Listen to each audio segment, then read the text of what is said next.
guys, and welcome back to the Whole Shebang Podcast. This is episode 32, and it is going to be a part of our book talk or book podcasting. You called it book club, I believe. Book club.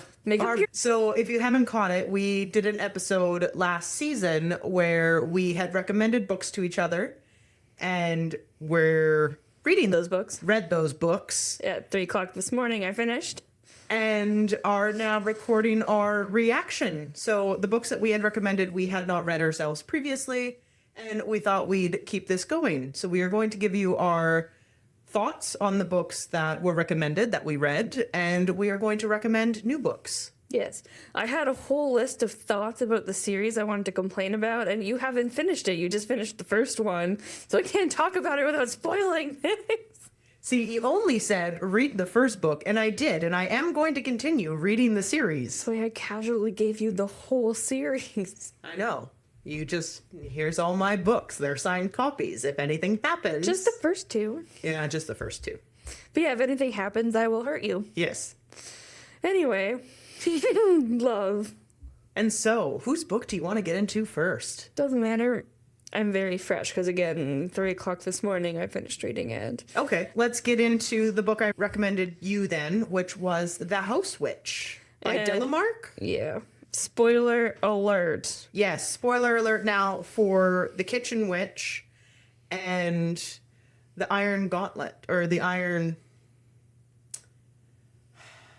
I know it's written by Holly Black and Cassandra Clare. We're off to a great start. I'm 10 for 10. I can't remember what it is because now you're confusing me, but it's not Gauntlet. I know it's the Magisterium series. Magisterium series. Let's see. Iron Trial. The Iron Trial. I was so confused.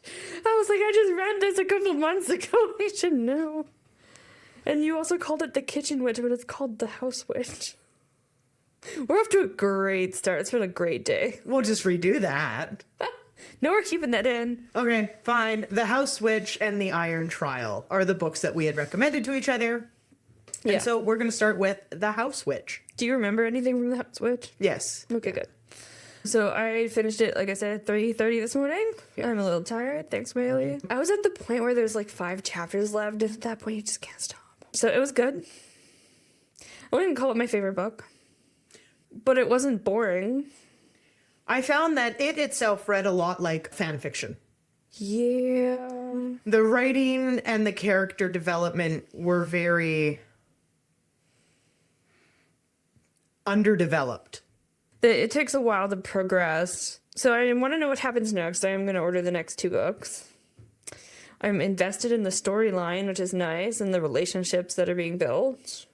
I liked all the characters, not at first always.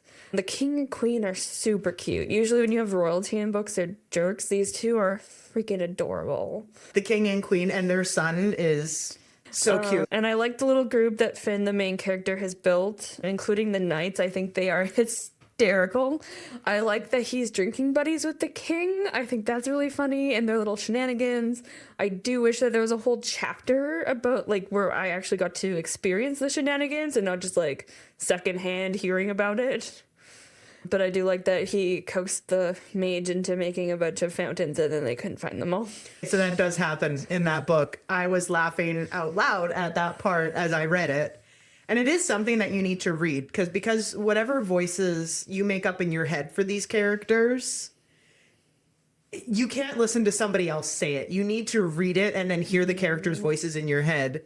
Because there's one point in the book, and we did say spoilers, so if you want to skip spoilers, skip this episode until like the very end when we give you new recommendations. But the king and Finley and the mage, they get absolutely trashed. There's 2 other people too. It's the captain, Antonio, and the military guy who has the inappropriate last name. So the last name is Fook. And then Captain Antonio, yes, it was all of them. Howard. Yes, and Mr. Howard. Can't forget him because there's a lot of gay baiting happening after Yes, that. yes, there is. Poor Mr. Howard. Oh, that poor man. But they go and they end up making like a magical fountain. And then don't they lose the mage at some point? They lose somebody. Mr. Howard, they lose him in the rose bushes. No one knows where he is. They go bathing into the fountain, and then they dare him to make another fountain, and he has to go to the bathroom, so he goes and relieves himself in the barracks, and he makes one in the bathroom, and no one can find it the next day, which is really funny. Now they find Mr. Howard in the bush, which is how they all kind of assume something weird happened, and there was a lot of gay baiting that happened after that. And the king, at one point, I can't remember what it was. There's something I read last night. Oh, it's the, like, final scene almost in the book where they're at this masquerade ball. And he's like, the shenanigans that are happening. He's like, wait, tell the guys here about this. And I was like, it's so cute that they're all drinking buddies. Super funny in the beginning when Finley starts working in the kitchens. And they're like, he's like, get out of my kitchen. I need to organize this kitchen, get out. And then he does everything on his own. Mm-hmm. And they've never had food like it, but they were still very suspicious of him. But he just goes and he's like, no, I'm just here to make food. Okay, so I don't know if this is in this one. It might be in the others. Has he gotten into a brawl yet with his friend? Yes, where he blasts him into the forest. Yes, over okay. his love interest, yeah. Yes, over his love interest. That's near the end of Does this he one. realize his love interest by the end of this book? Yes, the end of the book ends with, spoiler alert, her going back to the kitchens with him, and the ending of the book is like, and they kissed all night. Yeah, okay. Yeah. And I was like, okay, sure. That is a good spot. Yeah, that happened. But yes, it is. I found it very lighthearted and funny, and that's the reason I liked the book. It wasn't really serious. The plot is like, It's there. It's There's a war there. happening. but it's not. It's almost like one of those books where it's an OC main character. Mm-hmm. So the plot is there, and it seems foreboding, but really it's not. Yeah. And it's just about the escapades of this house witch. I also love when the aides are like, he's not very good at hiding his magic, and we're going to respect that. Yeah, everyone knows. Everyone knows, and he's just like, nobody knows about my secret. And he's so staunch about hiding it. And he's like, how did you ever find out? And they're like, you left the windows open.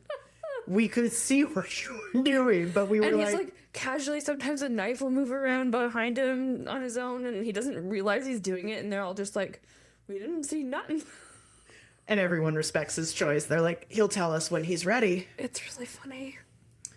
But yes, it's a very lighthearted I did book. like the castle rumors going around and all the people asking him questions, which is really funny, and he gets really, really angry about it. The bard who's introduced near the end is interesting. Reese, yep. She's smiling. He's gonna come back.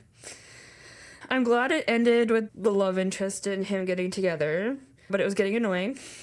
And I think it felt rushed at the ending. All of a sudden, it was like, oh, actually, they're gonna confess. They already know they love each other, and he's gonna go save her, and they're gonna spend the night together, whatever.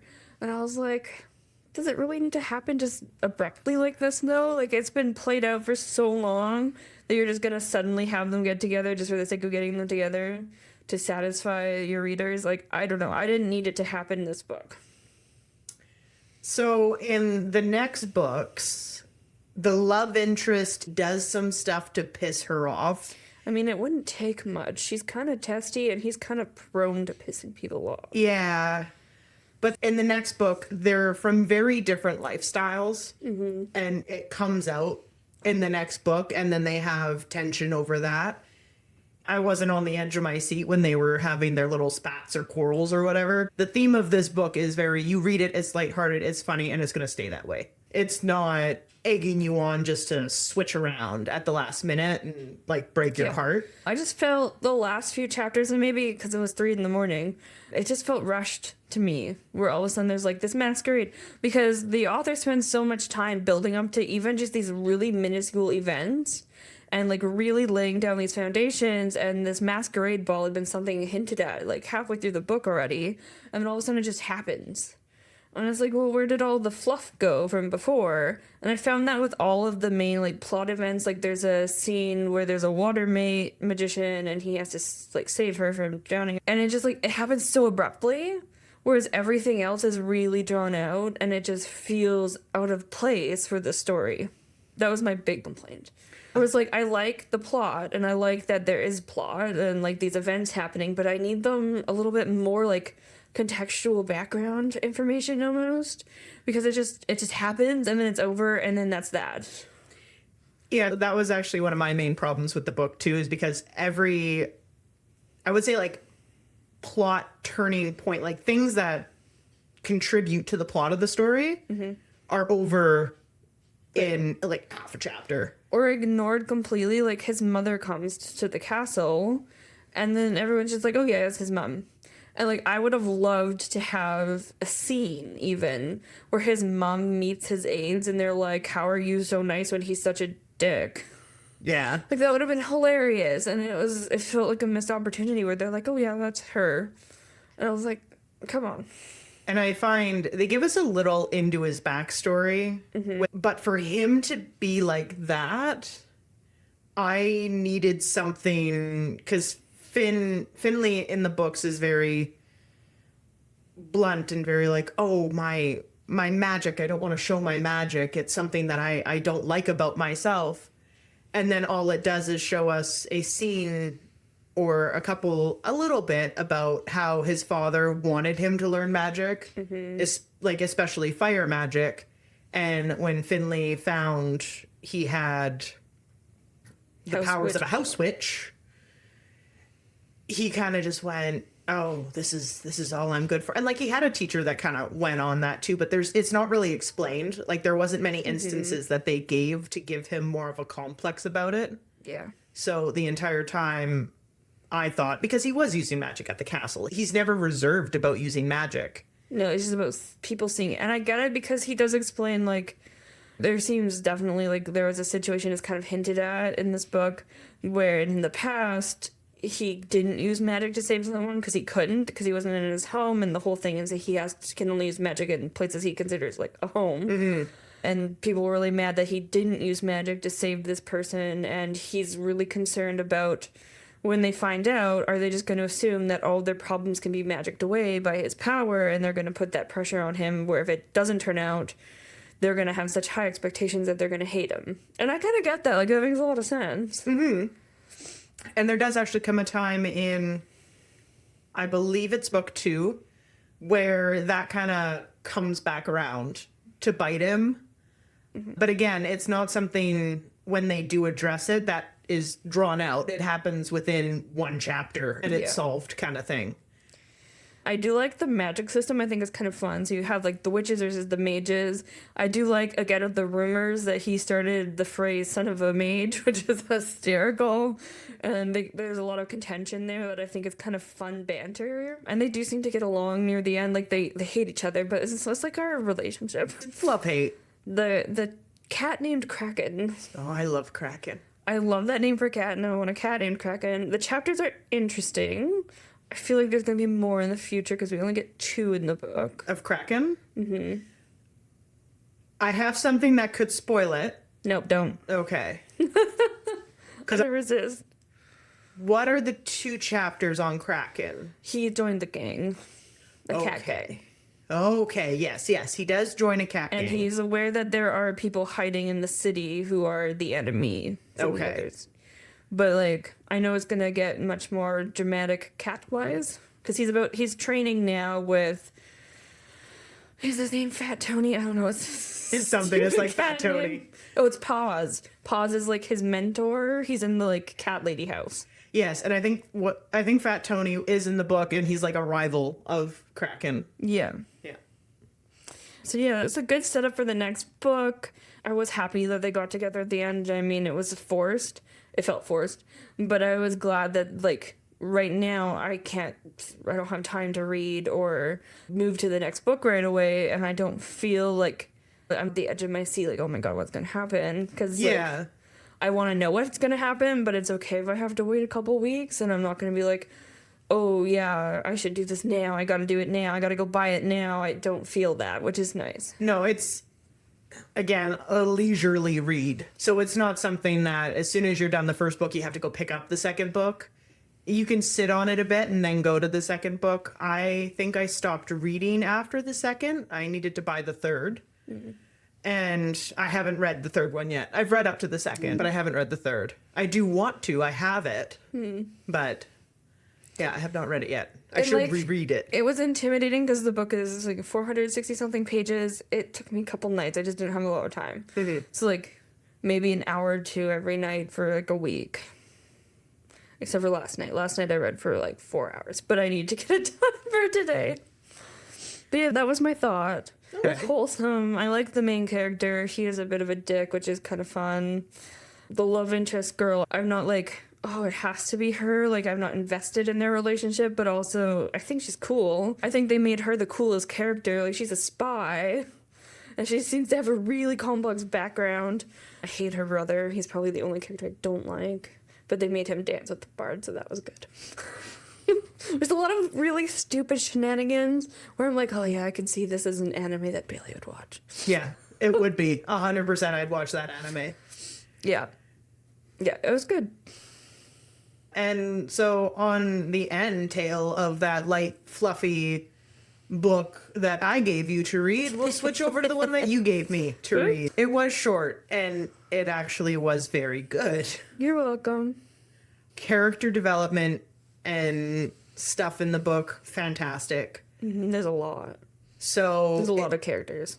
And for a younger audience book, it was it was written phenomenally. In my opinion, there's probably some things that are going to be skipped out on later. I know we had been talking a little bit about some plot holes here or there. I have a list of them, but you haven't gotten there yet, so I can't talk about them. No, but there are 2 people writing the book, so we will give them some leeway. Yeah, I'll share some of these because they'll entice you to keep reading.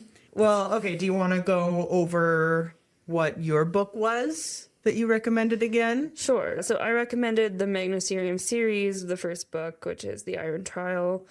And this book is very magical. It's kind of Harry Potter anime inspired. Like, I can see a lot of the references. These kids go to a school and they learn magic from a mage whose name is Rufus. He's really cool. You don't know this yet, but he's gay, which makes him even cooler. He's got a husband who doesn't know he's a mage, and he's like, yeah, he's a fun character. The main character is, I think he's, 12? Yeah, he's 12. He's young. And he has a limp. They give him a disabled character as the main character. He makes friends, kind of. It's interesting that both of us picked books with really cranky men as the main character. I think that's fun. He is going through some things. He is a cranky emo teenager. Oh, 100%. It doesn't get better. He stays that way. Okay. Sometimes he conflicts with himself where he's like, should I be like this? I find it funny in the books because he is so miserable all the time. I think he was nice to Aaron, one of his friends, and they were like, are you okay? Is there something wrong with you? Yeah. Because they're like, you're never positive. Yeah, it's good. There's a lot of twists in the book.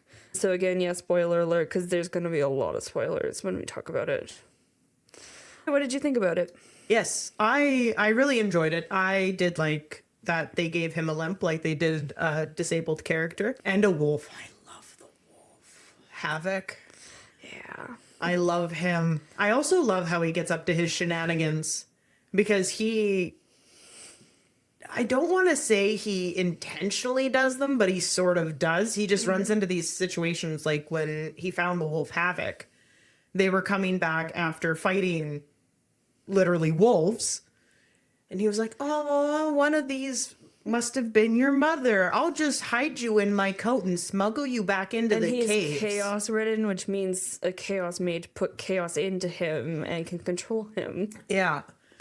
I also like the school concept because it's not like an actual school. It's like a cave system in a mountain that they study. Because there's lichen lighting the hallways. I also found the food. The food interested me a lot. That's fun, right? Because all they have to eat is like lichen and mushrooms and I think stuff. at one point there's bubbles you can eat that taste like different things. But it all tastes like the lichen one day will taste like pizza, and then the next it's like steak. So I found that like a really cool concept.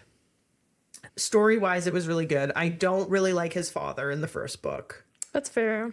He's complicated. Rufus he's just starting to come out of his shell at the end of the first book. I feel really bad for Rufus. You'll understand why as you go on. He's just trying to do his job. And these kids do not make it easy.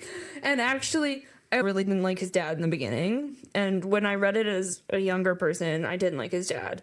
But now that I'm in my 30s, when I reread it to recommend it to you, I was like, oh, I get it. I was like, I get it. I understand why he is this way. I will probably get to that point when I read the rest of the series. I think it's the second or third book where you're like, oh, that's why. This poor man. And I know there's a twist. So the first book sets you up with a twist, and I'm not going to... The twist we've... Spoiler alerted. Okay, so the evil guy, Constantine, has been reborn, so to speak, into... the main character. The main character, Callum. And his best friend, Aaron, has been set up as the... What did they call it? The Malakari? The Makar. The Makar. And it's kind of a magician that does all the same magic. Because that is what Constantine was a Makar. Mm-hmm. Who just became evil after he killed... Chaos mages, yeah. Yeah. After he killed his brother, because they need like an equalizer, which I also found cool. Yeah, because so every element of the magic system in this book, every element has a counter element. Yes. So water and fire, air and earth. But then you have chaos magic, and only some very, very few mages are born with the ability to wield chaos. And the counter of chaos is the soul. So if you're entering into the void and the chaos, you need to have a counterweight to pull you back. And the idea is that even if you're using air magic, you want to have earth with you so that you can draw on it for your counterweight. Mm-hmm. And if you don't draw on it, you can be consumed and turn into an elemental. Yeah, see, that's a really neat concept. Mm-hmm. I haven't seen that done many other places. It reminded me of some of the things I've seen in anime, which is why I say there's like a little influence there. Yeah, it's different than what you would expect. So I really like that element. But yes, his friend Aaron is a Makar, and so his opposite. And in the first book, they had promised, or Callum had promised to be his equalizer. And with the way the things are going, yes, I know Callum is most likely Constantine, and he does kind of have a little voice in the back of his head in the book that tells him to do... But then... I'm going to give you a spoiler that's not really a spoiler. That little voice in his head that he's talking to, which is himself, is going to start keeping an evil Overlord counter. And every time he does something that he considers bad, he's like, oh, that's one check for the evil Overlord counter. And the whole next book is just him keeping track of how many things he does in a day that could be deemed evil. Yeah. It's really funny. I can see how it would be funny. And there'll be anything from like, oh, I spoke badly to my dad today. Only an evil Overlord would do that. It's a catch-22, really. To prevent that fate from happening, they do everything they can to prevent it, but that just leads to the future anyway. It's 100% what's happening. And like he's already snarky, so that didn't help either. But he has no memory of being this person that he's told that he is. And yeah, that definitely plays as a major point of plot for the rest of the series. And then other people finding out that, oh, well, actually, you're the enemy of death who killed all my family members. That's going to play into it as well. Yeah, it is. It's deep for a 12-year-old's book. It is very deep for a 12-year-old's book, but very good and highly recommend it. Yeah. So I'm going to read through some of my comments that are not quite spoilers. So there are some inconsistencies within the storyline, the descriptions as you go along. So this makes it really obvious there are two writers, and I've read complaints about this. One of the main things that'll pop out is the color of the enemy of death's hair changes book to book. So sometimes he's blonde, sometimes he's brunette, and it flip-flops. No one can seem to agree. So that's fun. The ending of the series I found felt forced. as most things do. And I had wished they developed the world a bit more because it is really short. And you probably already noticed just with the first book that there isn't a lot of fluff. And I want more fluff. I wanted more. I wanted it expanded. There's so much more they could talk about if it had twice as many pages per book. Yeah, I could see that. That one's a spoiler. I like how the relationships between the characters progress. And there's one for the main character you're going to get into that actually doesn't feel as forced as usually it does. Okay. Which is kind of nice, because usually they're like, okay, this is obviously the love interest for the main character and they're going to get together. It's like if you take Harry Potter, Harry and Ginny, from the beginning, Ginny was like crushing over Harry.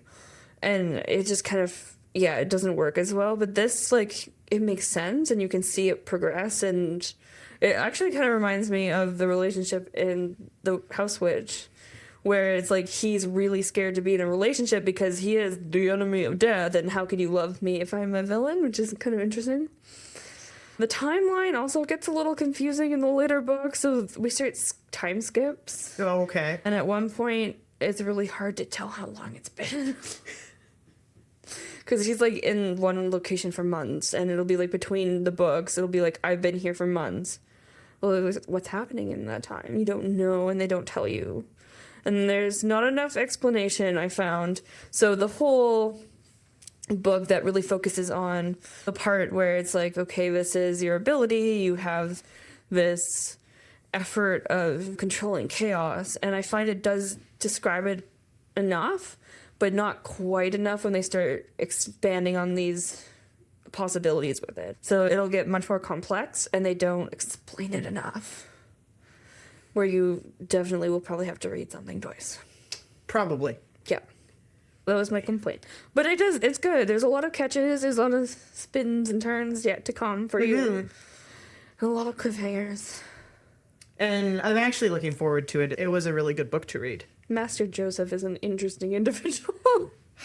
He has a very unexplained life that really pisses me off, because one of my complaints is like, how does this work?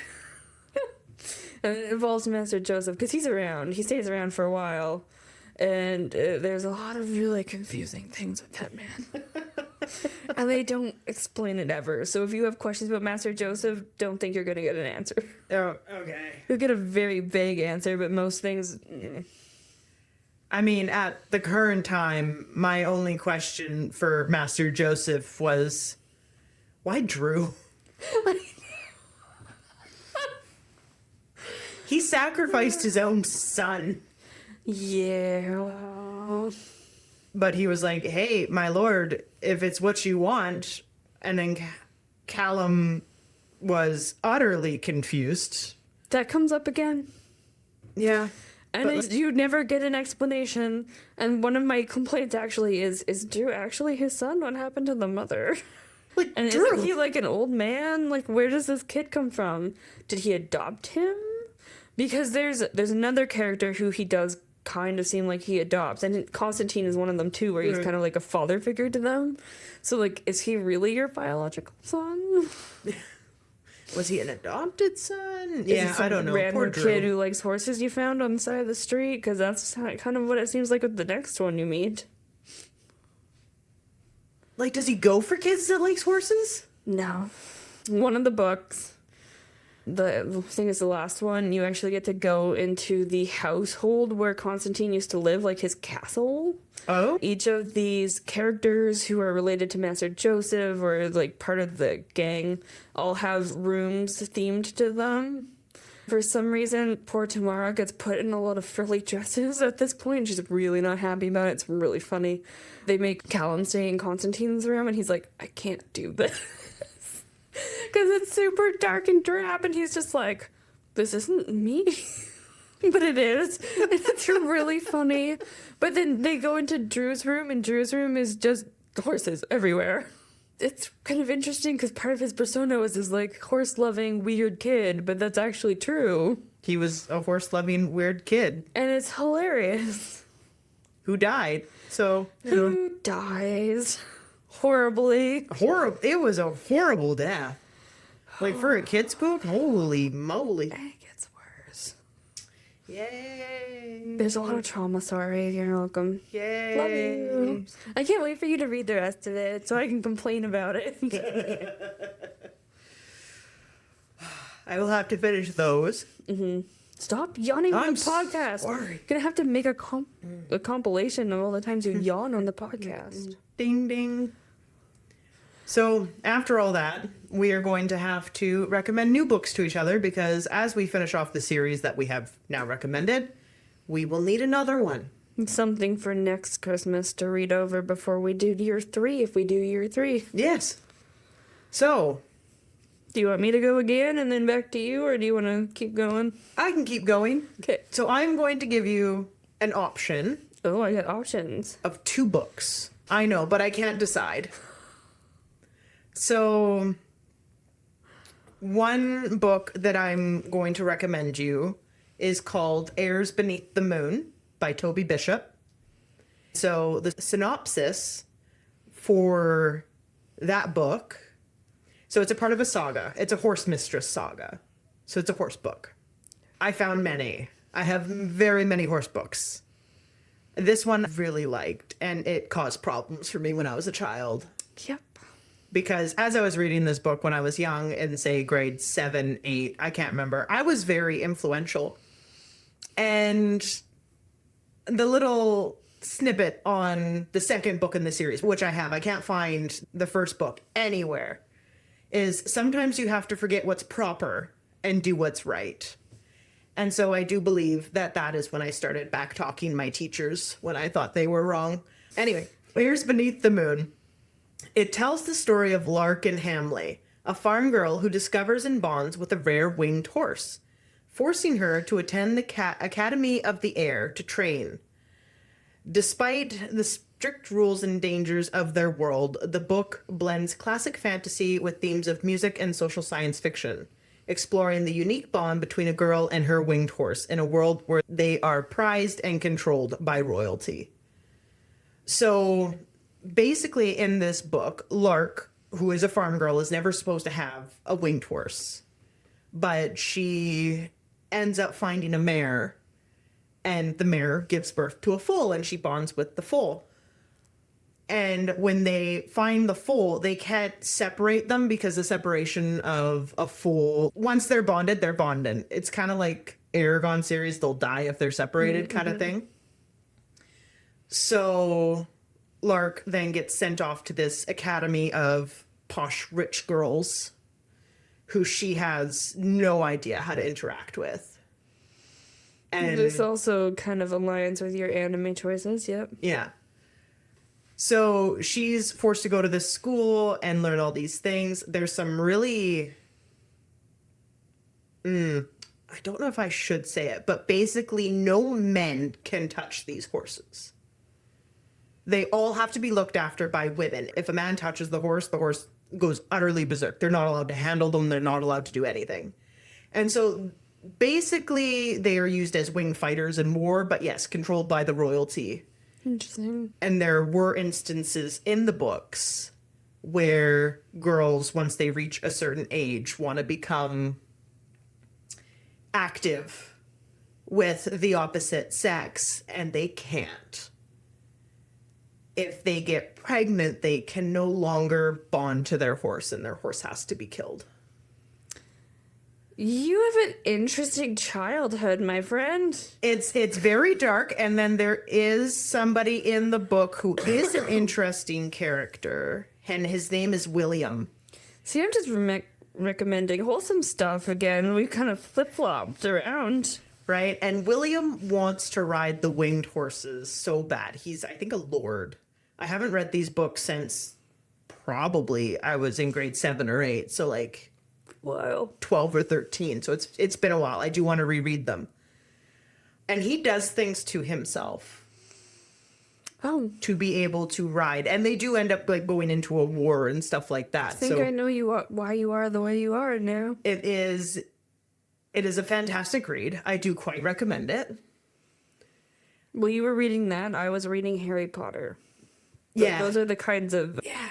Yep. Yikes. And then the other series.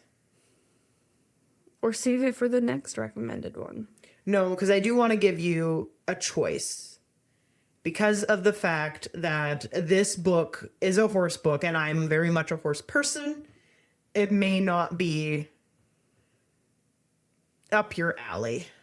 I had 3 years of pretending to be a horse girl. I am not a horse girl. I know. So it may not be up your alley, even though I do think... Bailey, I will read pretty much anything. I know. But I was so conflicted on what to give you. And I think one of our podcast episodes on this should be us going to the bookstore, finding some horrible dragon romance, and both having to read it. I'm down. We could do a live stream on that. The cringiest romance we can find. Let us know if you want us to have a live stream where we go into chapters and you can pick the book that we read and we will both read it. And maybe we'll read part of it on Patreon together. I'll even read the sexy bits. Yeah, you'll have to read the sexy bits. But so the other book, it reminded me a lot of the Magisterium series, so that's why I wanted to recommend it to you, because I do think you'll enjoy this one. It's called The Hound of Rowan by Henry H. Neff.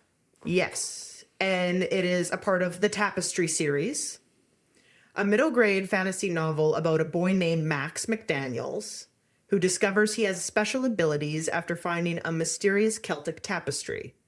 He is recruited to attend Rowan Academy, a secret school for gifted children, where he learns about an ancient battle between good and evil and must confront dark forces, including a powerful enemy seeking to use his blood to resurrect a demon. The book blends magical school elements with adventure, mythical creatures, and themes of friendship and courage, drawing comparisons to Harry Potter and Fablehaven. Yeah, that does sound more me. That does sound more you, and what I think you'll like about this book, the characters age, like same thing with Callum and everything. They age up, and Max has a roommate named David, who's the know-it-all sick kid sort of thing. David is...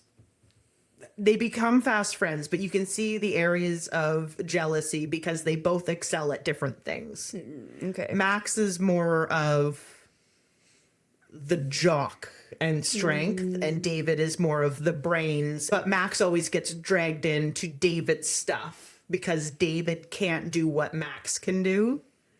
And so there's confliction between there, but Max really grows as a character, and it has a wonderful arc later on in the series because Azeroth is the demon.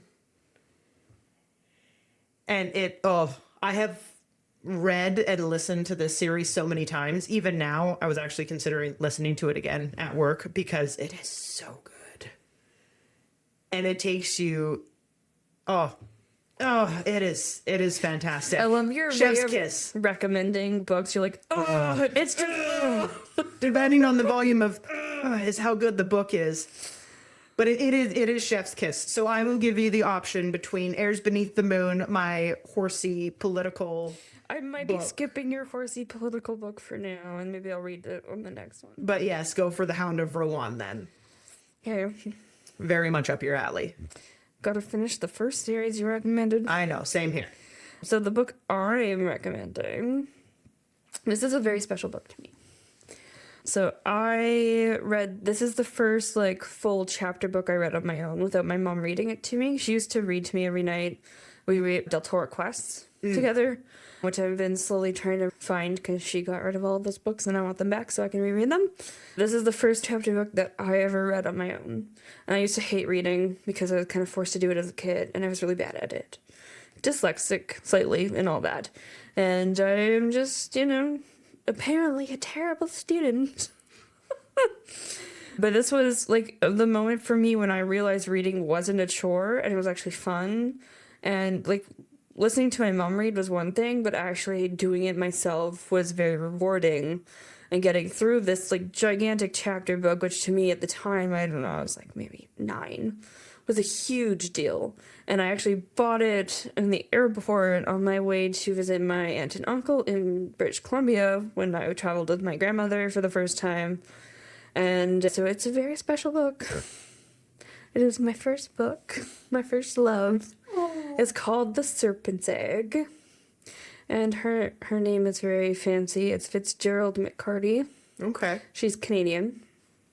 It was published in 2001. So I'm going to just read what Amazon says. Ottawa is under siege. Parliament Hill has fallen to the demon. The fate of the entire world rests in the hands of Miranda and her Ottawa school friends. Searching through the labyrinth of tunnels underneath the Library of Parliament, they must find a portal into a parallel world, where the only way to save the two worlds from the demon and her crazed minions is to capture the Serpent's Egg. In the classic tradition of epic fantasy, the Serpent's Egg has all the magical ingredients for a captivating tale. Good versus evil, an unlikely hero-y, awesome battles, evildoers extraordinaire, and a story that puts courage and friendship to the test. Interesting. It takes place in Canada. Yeah, well, kind of. Parallel Sort of. world Canada. Yeah. Which always made me want to go to Ottawa, which was kind of fun. But she's an okay main character. She's young. So, technically preteens for the main character because she is a kid and, it's her perspective. Yeah. But she's essentially traveling around with this druid who's very wise beyond his years. And he helps her out and she starts to find out all these family secrets that are absolutely crazy. And you're like, oh, you poor child. And there's very handsome elves. Okay. She befriends the elf prince who is older. And he's friends with the druid, and they go together to destroy this evil demon whose name is Hate. And she's like the embodiment of hatred. Which is kind of fun, and sometimes you get her perspective as well, which is just pure evil, monstrous. There's no human emotion whatsoever. Because it's a very black and white, these are the good guys, these are the bad guys kind of story, because it's for kids. But I found it's very interesting, it's very magical. It's an easy read. Okay. It's really fast. It has a really pretty picture. That's a picture of it. The second book is called The Burning Crown. And then there's The Twisted Blade. So there's 3 books in the series. I found the ending lacking of the series. The author also had another trilogy she was writing, and she just kind of stopped. And I don't know why she stopped. There's no reason given online. But I like her writing style. It was really easy to follow. The story was good. There's a lot of character development.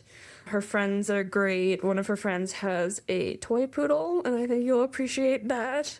And the poodle is the most misbehaved dog you will ever meet. And they get into a lot of shenanigans because of said poodle. I think it's the second book where she accidentally pisses off a dragon and then has to clean all of his treasure with his saliva. And I felt like you would appreciate that. Yes. Yes, I would. Yeah, Penelope is a fun character. She's kind of like the antagonist who becomes a friend. And, it's just kind of funny because she's always up to something. And Miranda and her 2 friends are trying to save the world. And then this other girl kind of accidentally gets wrapped into it. And they hate her, and she hates them. But they're stuck together in this mystery world. And so she's constantly a problem.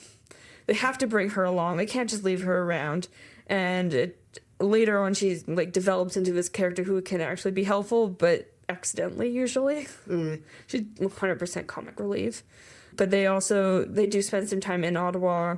They have a teacher. They call him Stubby because he's really short. And he's really, really irritable, and he's nasty, and he does end up working with the bad guys. Unsurprisingly. So yeah, it's good. There's a lot of fun magic, mystery kind of going on. It's very fantasy. And I just really enjoy it. I haven't read it in a while, so I'll have to read it before I give it to you. Read it before you give it to me. I mean, they're all in my other house, so I have to bring them when I come back. Yes, but do that. And so we will read The Serpent's Egg, and then you will probably most likely read The Hound of Rowan. Probably, yeah. I do actually want to get that series in hard copy. So by the time you come back for the summer... Yeah, a couple months. In a couple months, I will have that book for you to read.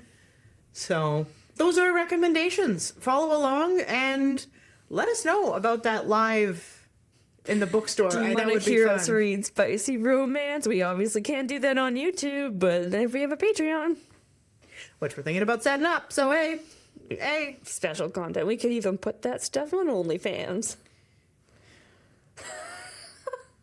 But yes, let us know if you want that, and we may set up a live on TikTok, because if you didn't know, we're on TikTok as well, Facebook and Instagram, but we could set up a live and we can go to our local chapters, obviously when Ricky is back in town from school, and we can do something fun like that. I think that would be fun. Or if you just want to drop your recommendation somewhere, you can even message us privately. We'll answer. And maybe from the 3 most recommended, we'll do a poll and we can see who wants us to read what.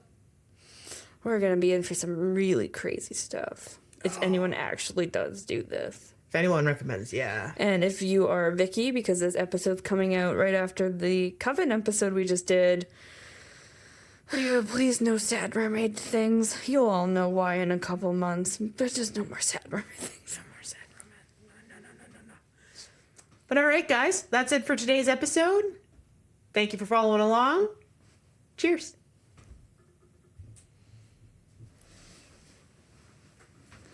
That's all for today. Catch us on Instagram, where we drop teasers for the next show, and our Discord account. Links are down below.